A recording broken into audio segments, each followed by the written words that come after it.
आपकी सीता का उसी क्षण विसर्जन हो गया था जिस क्षण आपने रात्रि के अंधेरे में, वन के अंधकार में उसे भटकने के लिए भेज दिया था, वो भी छल से। विदा होने से पूर्व मैं आपके दर्शन के लिए आई थी, परंतु राजा राम ने अपनी अर्धांगिनी के लिए अपने द्वार तक नहीं खोले। नहीं सीते, वह क्षण मेरे लिए भी उतना ही कष्टदायी था। मेरी कोख में आपकी संतान थी, परंतु यदि मैं गर्भ से भी नहीं होती तो भी आपके उस निर्णय ने पति पत्नी के संबंध को उसी क्षण समाप्त कर दिया था, क्योंकि कोई भी रिश्ता सम्मान पर आधारित होता है, कोई भी रिश्ता विश्वास पर आधारित होता है। आप वो जानते थे ना रघुनंदन कि आपकी अर्धांगिनी आपके किसी भी धर्म कार्य में कभी बाधा नहीं बनेगी। इस छल की क्या आवश्यकता थी रघुनंदन? इस अपमान की क्या आवश्यकता थी? नहीं सीते, तुम गलत समझ रही हो, ऐसा कुछ नहीं है। आपने तो रक्षा का वचन दिया था ना रघुनंदन, फिर उस रात उस वचन का विस्मरण क्यों रघुनंदन? क्या रघुकुल की रीत में केवल राजधर्म के वचन ही वचन है? नहीं सीते, तुम गलत समझ रही हो। क्यों भूल गए थे कि आपके लिए आपकी सीता ने वनवास का निर्णय लिया था? दोबारा ले लेती आप कहते तो। नहीं सीते, तुम्हें वनवास की तुम्हारा कोई जरूरत नहीं है। लंका की एक भी रात इतनी अंधकारपूर्ण नहीं थी जितना कि आपके द्वारा दिया गया वनवास का प्रत्येक दिन। जानते हैं क्यों? क्योंकि लंका में मुझे विश्वास था कि आप प्रत्येक पल मेरे साथ हैं। मैं आज भी तुम्हारे साथ ही हूँ सीते। मैं आज तक इस संसार में जीवित रही, उसका कारण था मेरे मातृ धर्म का निर्वाह, परंतु आज आपकी दोनों संतानों को सौंपकर मैं अपने मातृ धर्म के निर्वाह से भी मुक्त हो गई हूँ। आज ना तो मैं किसी की अर्धांगिनी, ना ही किसी की पुत्री। आज मैं अपने जीवन में किसी भी निर्णय को लेने के लिए पूर्णतः स्वतंत्र हूँ।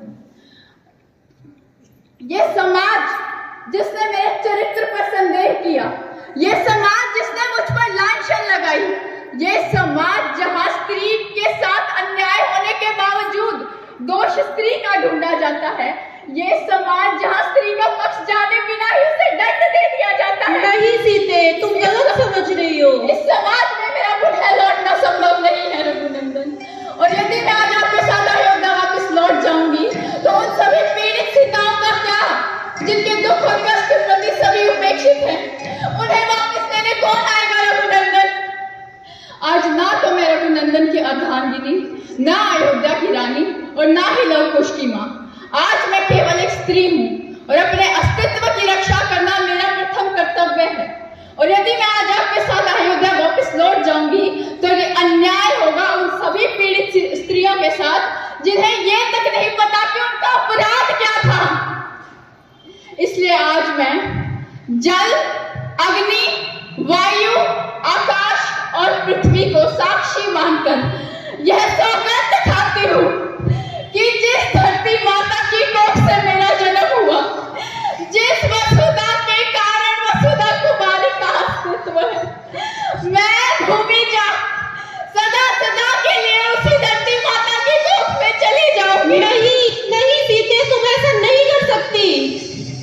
हे धरती माता, यदि मैंने सदैव एक मर्यादित स्त्री का जीवन जिया है, यदि मैंने सदैव एक आदर्श पुत्री धर्म का पालन किया है, यदि मैंने सदैव अपने प्रत्येक धर्म का पूरी निष्ठा के साथ निर्वाह किया, तो हे जगत जननी माता वसुंधरा, अपनी पुत्री को अपनी शरण में ले लीजिए, मुझे अपनी शरण में ले लीजिए माता।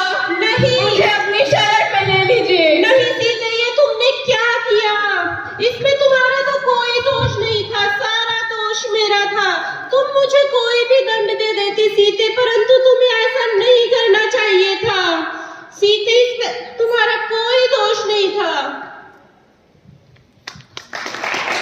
तो हे अयोध्यावासियों, हे पृथ्वी के समस्त वासियों और आज के युग के मनुष्यों, सीता की इस पीड़ा को केवल एक कथा मत समझना, इसे एक चेतावनी समझना। जिस प्रकार किसी स्त्री के चरित्र पर उंगली उठाना बहुत सरल है, परंतु उस उंगली को उठाने से पहले अपने भीतर के रावण को पहचानना बहुत जरूरी है। नारी को देवी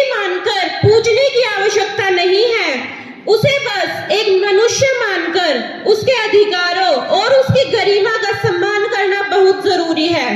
स्त्री केवल पुरुष की परछाई मात्र नहीं है, वह स्वयं में पूर्ण है। उसे अपनी अस्मिता सिद्ध करने के लिए किसी राम या किसी समाज के प्रमाण पत्र की आवश्यकता नहीं होनी चाहिए। यदि आप चाहते हैं कि भविष्य में कोई और सीता धरती में न समाये, तो अपनी सोच बदले, तभी देश बदलेगा। हे सिया, ये तुम नहीं हारी हो। हे सिया, ये तुम नहीं हारी हो। ये मैं राम हारा हूँ, ये समाज हारा है, ये पुरुष प्रधान समाज हारा है। तो अपनी सोच बदलो, तभी देश बदलेगा।